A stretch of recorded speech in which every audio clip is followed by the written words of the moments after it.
Hello and welcome to Diary of a Disabled. Today I am starting my procedure prep. I've been on a liquid diet since yesterday and then today, and I tell you what, this stuff is nasty. This stuff is very nasty. This is the worst part of having a procedure done.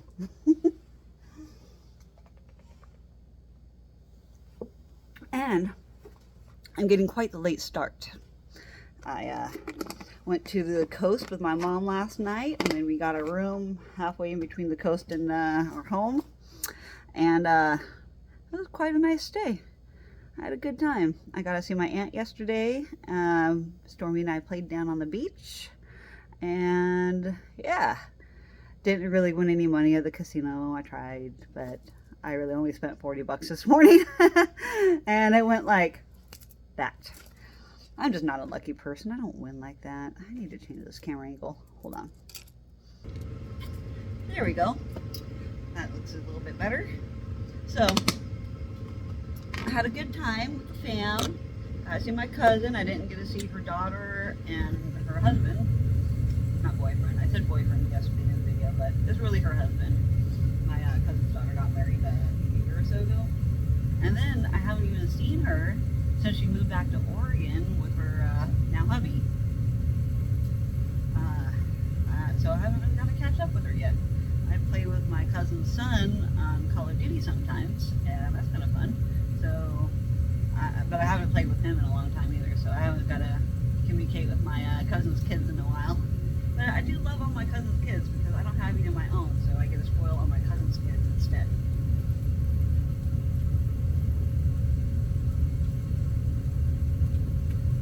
Ugh. Even with the lemon packet flavor, this stuff is disgusting.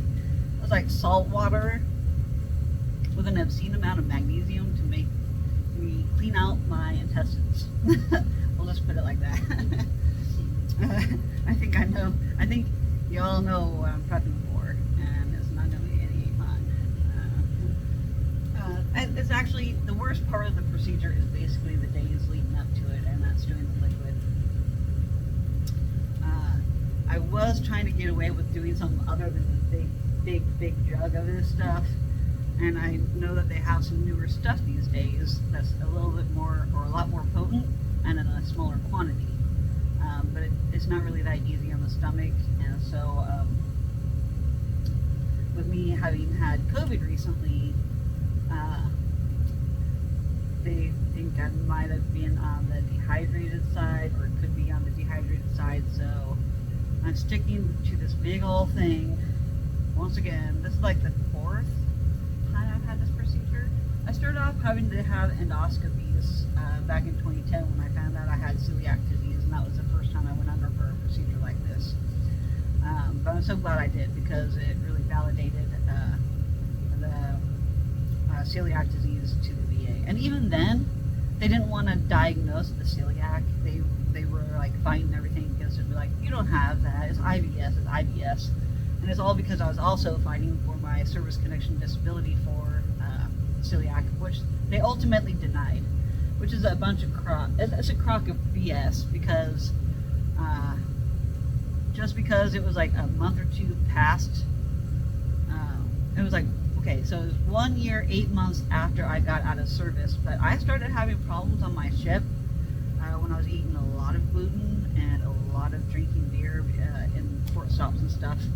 I mean, I always wondered why I would get more drunk off of beer than I would liquor, and it's because of the obscene amounts of gluten in the beer.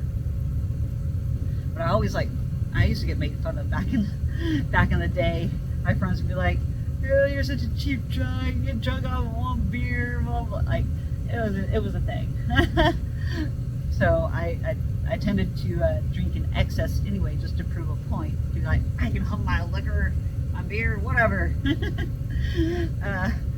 But little did I know that I had the celiac gene turned on sometime during my service, and it was crazy. The last 2 years of my service in Hawaii, I was going through the whole medical discharge thing, and it took them 2 years to try and fix me before they're like, we can't fix you, fish, we can't fix you. you. And I didn't even know why, but it was because I had an autoimmune disease. I had celiac disease, and it always hit me after I would have like beer, and especially pizza. I mean, oh my gosh. I remember in particular of just getting so sick from eating pizza that I'm like, there's something wrong. I kept going to the ER because of the stomach issues, and then them not running any of the right tests, and they would be like, you're fine, you're fine, you're fine. And that started the whole gaslighting thing. And my PTSD, medical PTSD, started in the military as I was getting medically separated, and then having to prove to the VA I have these things, and I just couldn't get everything diagnosed fast enough. I just couldn't within the year of post-service. And then, of course, the documentation on my ship really wasn't there for the beginnings of my celiac disease problems. But I went from my ship 4 years in Virginia out to Hawaii as my last 2 years in service from 2008 to 2010. It was just ridiculous. It was crazy that gaslighting started in the military, and I started having my disabilities kind of held against me by the people that worked for me. It really started off like I got thrown into a day job because of my light limited duty. I couldn't sit for 12-hour shifts. It was just gruesomely painful. It was just horrible. I was in so much pain. But I was getting chiropractic and physical therapy, and of course they only scheduled those between daytime hours, and so I had to miss a lot of work during my daytime shift just to get treatment to try and stay in the service. Because I could do my job and I could do everything fine, but I was really kind of limited, honestly, with my job. I could have finished out my Navy career with my disabilities even, but it would have been such a big disservice for my health if I would have stayed in. So I'm glad that I did get separated when I did, even though I held it in for so long, and I was so, I felt like a failure when I got medically discharged. I felt like the biggest POS in the world because I couldn't hold down a job. I failed the military. Like, I just had such a bad resentment for the way I got out for such a long time. I held it in for so long, and then I finally realized, I'm like, I can't hold that in anymore. It was devastating. Because yeah, I wanted to do a full 20 years in the Navy. I that's what I wanted to do, and then I just, my body failed me, and so I held my body against myself for a long time. I'm still a little emotional about it, but it's not like it was. Like, I would be full out like angry, mad, crying right now probably if I hadn't dealt with some of the feelings behind this now. I mean, it still sucks because I really did love serving. I really enjoyed serving our country. The friendships I made, the camaraderie, the teamwork. It was the best work environment because we're all basically treated the same for the most part. And then there's places and commands that don't, and they show favoritism, which I also had experience in. It wasn't favoritism towards me at first. But when my chief found out my coworkers' true colors at one point on my ship, the ones that were really harassing me and started my PTSD journey, the people I'm supposed to depend on the most are the ones that betrayed me the most. And that was really devastating because I tried so hard to be likable to everybody. Our lives are at stake on a ship in foreign seas, and we're there to do a job, and then I'm having to be harassed by my coworkers that because I was a work center supervisor, I was in charge of the maintenance schedule and all the parts. I was just wanting them to do their job, and all they wanted to do was be lazy jerks and not do their job. And I don't know how I even started the story, but it was the best and the worst of working environments that I've been in. But I've also had other employers treat me like crap because of me getting into a car accident. Forest Service. Employers don't like their employees to get into any kind of accident, regardless of whose fault it is. It's a lot of money out of the employer's pocket, which I understand. However, the way employers treat their employees when something like that happens is complete and utterly BS. And I dealt with it in the Navy for a short while. I had higher up in command just did not like me. And it wasn't because I was trying to get out of work. It's because I was getting out of work to go to doctor appointments. I mean, I would much rather do my job than miss work and know what's going on with the people that work under me. I would much rather be involved doing the job. But due to my problem of being, I don't know what's wrong with me, EDS, it only took me 8 years after my service to find out about the EDS. And 10 years ago, so 2008 is when my injury happened. And then 2 years after that, I ended up getting medically discharged in 2010, which I mentioned earlier.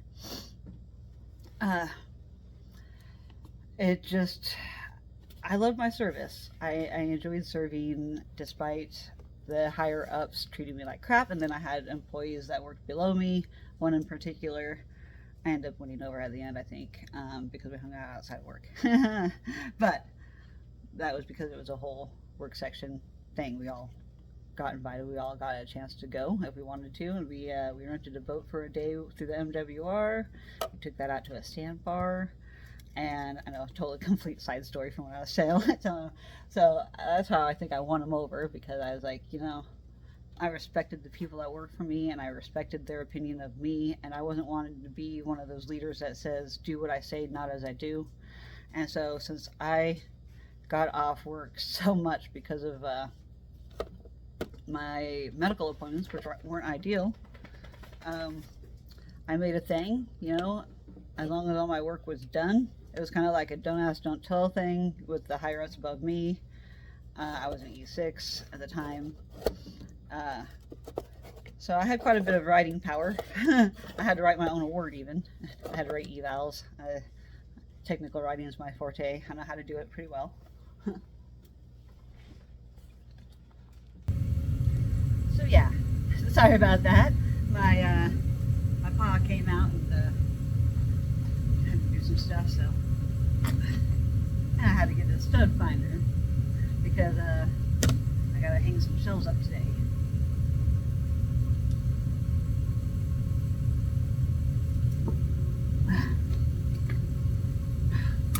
Highly don't recommend. So I was trying to be a cool boss, and I let them have some time off too. I'd let people go home early. As long as everything was done, we'd have all our reporting caught up, everything we needed to do, and analyze. And it was an easy job. My employees, I had another one that was actually going through a medical discharge with me. Incidentally, she actually lives like 30 minutes from me, 45 minutes from me, and I still haven't seen her. And we've lived out here since like 2012, only through 2010. But she lived somewhere else for a little while and started her paperwork elsewhere. And then it was just funny, she ended up out here. So I'm super excited to maybe meet up with her someday. We really do need to coordinate that. But she's busy with her family, doing family things. She's trying to get another baby. So yeah, and she's actually got the same kind of things as me with EDS and like all the same kind of stuff. So ironic, we have like a lot of the same medical issues, and we both came from the service. We both served in Hawaii together at the very last duty station, and she ended up out here. I really do need to hook up with my old shipmate, shoremate. Yeah, it was shore duty in Hawaii. It was the chief in charge of one of the other sections. He didn't care for me all that much. I didn't care for him either, though. So. But the CT-EW community is pretty freaking small. You usually end up serving with the same people, and I served with some of the same people in a couple different duty stations, or end up in school at the same time, a couple times. It's a big but yet small community within your job in the military. And there's other bigger rates that have way more people, and so different jobs. So it just depends on the retention rate of how many they keep of which kind of sailor, service member. It's hard to explain. It's complicated. The structure of the military, but it was nonetheless some of the best years of my life. I can't even begin to tell all my stories. It's just, I mean, I'm trying to, and that's why I'm starting now. But just some of the best and worst work environments I've ever been in. And the people are kind of stuck with each other. And I've had to really suck it up. And one of the sayings in the military, embrace the suck. Especially in some of the most miserable of working conditions. But it's what I signed up for. I honestly, I expected a lot worse than what I went through. Like I expected a lot more of, I don't know, what I've seen in movies, I guess. With the hardcore boot camp scenes, I watched Full Metal Jacket, I'm like, it can't be any worse than that. I'm like, I'm in the Navy. We don't do that hard stuff. So I'm like, it's definitely not going to be near as hard. But I'm like, I went with the attitude, I expect the worst. And when the worst isn't the worst, it's like, okay, it wasn't that bad. I mean, it might have sucked in some parts, but like the couple things that I cried over in boot camp were the stupidest of things. Out of all things. And of course I did not show that weakness. My mom honestly didn't think I'd make it through boot camp, and I surprised the hell out of everybody. Had my rebellious teenage years, and then I stopped being rebellious because I'm like, I gotta get the work done. I had a pretty good work ethic growing up, even though I had like so many jobs before I joined the military. Oh my gosh, I did not have the job security, and that's one of the main reasons that I joined, honestly, is I really wanted some job security. I'm like, they can't fire me. I may get in trouble for doing some stuff, but as long as I just do what I'm told, it's really that freaking easy. Do what you're told, don't talk back. I mean, it's really easy, and it's really easy because you have routine. You have a schedule, and you already know what you're going to do every second of every day, basically. I mean, the structure and routine are top notch. I mean, I have to say, it's top notch. I have not seen that much discipline outside in the civilian world that I had when I saw in the military. It really did help me, like, really figure out I thrive on routine and, knowing my schedule. And it's easy not to have to make decisions. Let alone, like, what am I going to eat for dinner? Now with all my food allergies, it's kind of easy because I'm like, I can't eat anything. And so this all liquid diet really isn't that hard for me because I've been through that. I've been through that for months when I was trying to figure out all my food allergy sensitivities. I think there are more sensitivities than they are allergies. But my body is just sensitive. I'm overly sensitive to everything, emotionally, physically, medicinally. I'm just sensitive, all right? I'm soft. I'm soft in here. Don't take advantage of my soft vulnerabilities, please. I just want to spread kindness, inspiration to keep going despite whatever you may have gone through. I've been through a lot. I've had quite the life experiences, and I went good, bad, all of it. At least I've learned something from all of it, and I've learned that I just don't want to pay attention to the ugliness in this world. Although I do love the ugliness because I love watching true crime stuff. And the story I listened to on the way to the coast with my mom was just like, how can you listen to this? I'm like, I don't know. But I did fast forward through some parts in her behalf because it was this last one was really disgusting. There's so much ugliness in the world. But I have a morbid sense of humor. I've been through some tough stuff, but I'm like, thank goodness my life has not been like this. And the experience of some other people in life, like, it's just, people are evil. People are evil, and it's not cool. I think I just want to spread happiness and positivity, and so I want to just encapsulate it and spread it out to everybody else out in the world. I have heated gloves on, a heated vest.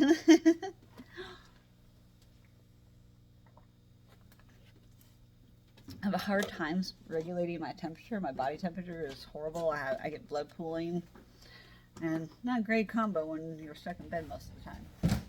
But today is fantastic outfit. Heated vest. It has heat through here, heat through here, and heat up in my collar for my hood. So when I put the hood on, I have a nice warm head. But the best like $150 I spent. However, I can't wash this mofo. I have to like take a wet cloth and wipe it down. Like, so I try not to wear it too much to get in dirty places. I already did some like caulking. I had to do caulking on my trailer roof. That took me like 2 months to do. I documented it. And I posted it on my Facebook. It was before I started doing stuff on this channel here. I need to go back and find some of those videos. That'd be great to upload to this and just show the process of how long it took me to get this freaking trailer roof re-caulked. Oh my goodness. I could only handle doing like 10-15 minutes at a time. Like, it was seriously slow as F. It was like, it took me all summer parking my trailer outside of my parents' driveway, which they get really annoyed about really fast. It's because there's an HOA here, and HOAs, I wouldn't want any part of that.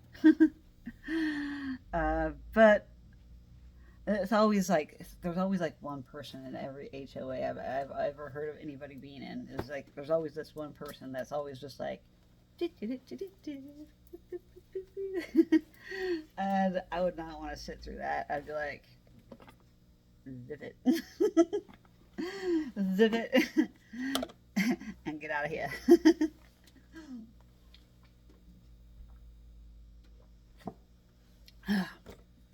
Gosh, this stuff is so gross. 0 out of 5 stars.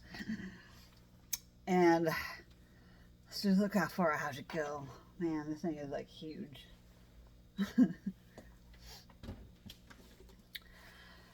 So that's going to be my day. Just sitting around drinking that. I think I'm going to do some more bead projects. I might actually watch a tutorial because there's a slinky cuff that I have my eyes on that I'm like, oh my goodness. Out of all the chat that I've been in for this crafting chat on Facebook Messenger, the amount of talent is just, wow. I'm kind of lazy. I really am. I'm kind of lazy with my crafting. I don't want to have to do it for money. You know, I'm disabled. I don't have it in me to sit still and like really focus on any one thing for very long. But I'm going to get back into posting more. I can't believe I have over 100 videos. And thank you so much for everybody supporting my channel. I just have to throw it out there. If you like my videos, that'd be great. If not, it'd be even better if you subscribe, because I have like 95% of you are not new viewers, not subscribing. But I understand. I understand if I don't make the best of content. You know, I'm being me. This is who I am. Like it, don't like it, I take it, whatever. But I know everybody has haters. I'm gonna have haters too. Haters gonna hate. But inspirations like me gonna be happy and spread that along. Please smile. My face is so freaking puffy today. My bags are quite atrocious. It looks like a black eye today at the shade, you know, lighting. I look like I got a black eye. My Galvenlite beat me up. Galvenlite, I don't know how to say it. Galvenlite. Galvenlite.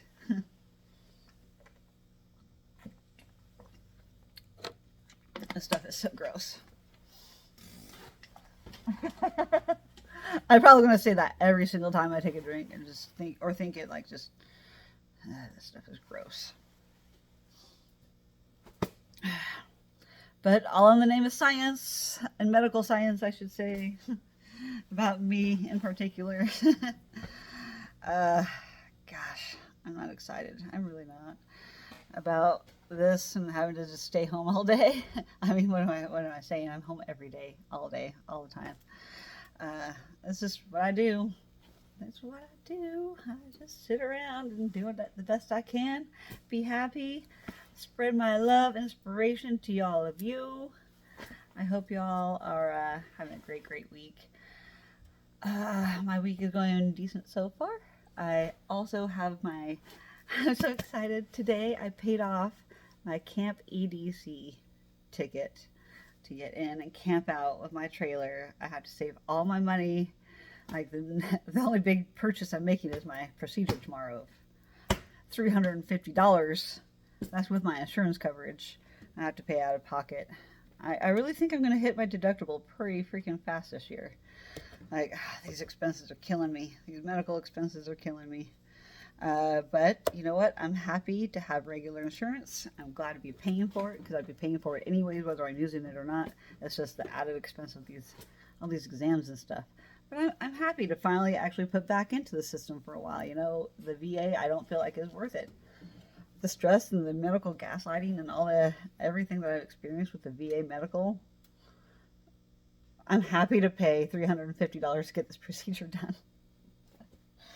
As sad as that is, I'd much rather deal with this than the headache of the VA and the piles and mountains of paperwork involved, and then the phone calls. Like, I'm still getting over my PTSD of phone calls. I never want to answer my phone. I don't open my mail. I'm like, I don't want to hear anything with paperwork because of all of VA BS I've dealt with. It's awful.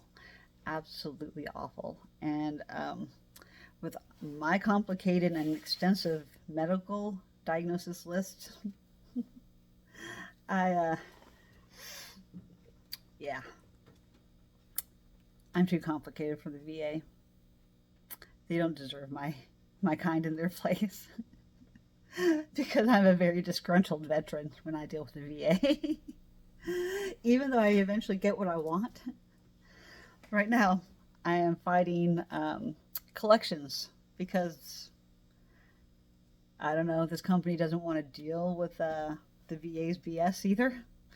Even though I'm on the VA side on this because they're supposed to be paying and pay for everything. Quest Diagnostics is a biatch. Bees that itch. They are stupid. They're sending me to collections, even though I had the authorization date, I had it covered. It was within the time frame. I don't know what Medicare had to do with any of it because I wasn't using Medicare or doing anything with Medicare at that point in time. Yeah, it's stupid. So I have to go back and I still have to deal with that now that I'm over COVID. I really do need to get my stuff straight. And that's on my agenda today when I'm not drinking this and trying to not be as stressed out because I still have to deal with the VA and their BS. Well, the companies that are certified to be used by them. I did everything on my part and I have to continue to do everybody else's jobs for them. And I'm an innocent bystander that I really have to provide proof of all kinds of things.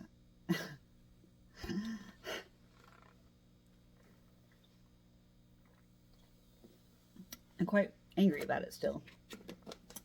And it's taking everything in me to just procrastinate on it and be like, I'm going to have to deal with it. And now I got another thing in the mail. There's all the mail. There's like 8 pieces of mail in my mailbox today, and they're all from me. Like, I don't want to open any of it. But today's a paperwork day because regardless, I have to stay home and drink this. There's nothing else I can do. And I really do need to get a move on that paperwork. Instead, I'm posting a video. And then I'm going to get to it. So, I got to get going. I got to get this stuff done. I got to be the responsible adult and veteran that I don't want to be, because I have a frustration issue with the VA and much PTSD I need to deal with without a therapist, which is another piece of the puzzle I still have to figure out with my new insurance, because I'm not finding anything that my insurance covers, and I'm not too pleased about it. So I just gotta keep self-medicating and doing all my stuff, catching up on my medical stuff. I have my procedure tomorrow, first thing in the morning. Thank goodness it's first thing. It was supposed to be like noon the following day when I originally had to cancel it when I got COVID. But I'm thankful that it got canceled, because now I think things are going to work out better. And I didn't really have the money at the time either to pay for that procedure. So at least now I got my Social Security paycheck, and now I can pay for my procedure. And I have to pay off another bill, or pay down, make a payment. Except for my EDC. My campsite is paid for now. Now I just have two more payments on my layaway plan to pay off my VIP ticket for EDC. I'm driving my trailer from Oregon to Nevada. My friend is going to fly from Vegas to help me drive her back home. She wants to go on the road trip with me so bad. And I just hope that medically she's able to have that time to do that, because she was chronically sick just like me, and yeah, I can't even get phone calls to her sometimes, because her video calls, we love to do video calls. Oh, which reminds me, I need to make a video call to my friend in Wisconsin, Minnesota? Yeah. So we were supposed to do a call yesterday, and I don't know, I got busy with going to the coast and doing family stuff, so I gotta make those calls. Oh, I got a list of things to do today. What fun! I'm back to it. The COVID's mostly gone. I'm back to my regular chronic sickness schedule. Alrighty, guys. Have a great week. Thank you so much for following me. Thank you for listening, watching, subscribing, hopefully. I'm almost halfway to getting monetization. I don't even know if I'm going to go for it. It just depends on if it does anything to my Social Security. I don't know if it does, so it's just something I have to look into and research. And I'm not really so much in this for the money. I'm just in it to provide inspiration to others, but I would like to have the option, and I would love to have the option to go live. So the more subscribers I get, the closer I can start doing live and interacting with all of y'all. If you have any questions, I would love to get to that point. So, but anyways, you can still feel free to ask any questions in the comments. That's totally fine. I actually welcome it. I just, yeah, let me know what you all think.